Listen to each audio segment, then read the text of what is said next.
Пушењето кај децата и младите во Македонија е сериозен јавноздравствен проблем што почнува уште во основното училиште.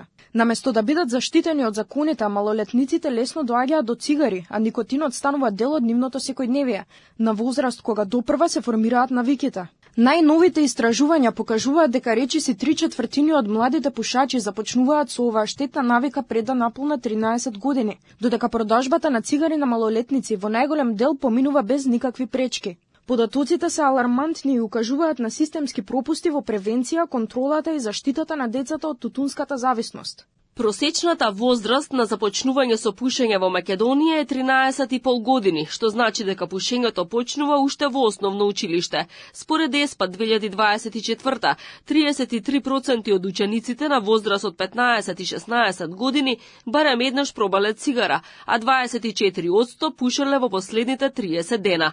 Дури 74% од младите пушачи започнуваат со пушење пред 13 години, а над 80% од пушачите ја формираат навиката пред 25 годишна возраст. Тамара Мијовик-Спасова, програмска директорка на Think Tank Аналитика, препорачува неколку клучни мерки кои според меѓународни искуства и домашни анализи даваат докажани резултати. Зголемување на акцизите на тутунските производи, анализите на аналитика покажуваат дека зголемување на цените за 10% ја намалува веројатноста младите да започнат со пушење за околу 3%. Повисоките цени имаат најголем ефект кај децата и младите и кај домакинствата со низок доход. Доследно и строго спроведување на законите што забрануваат продажба на тутунски производи на малолетници како приоритет број 1 во превенцијата, зајакнување и спроведување на забраните за пушење на јавни места.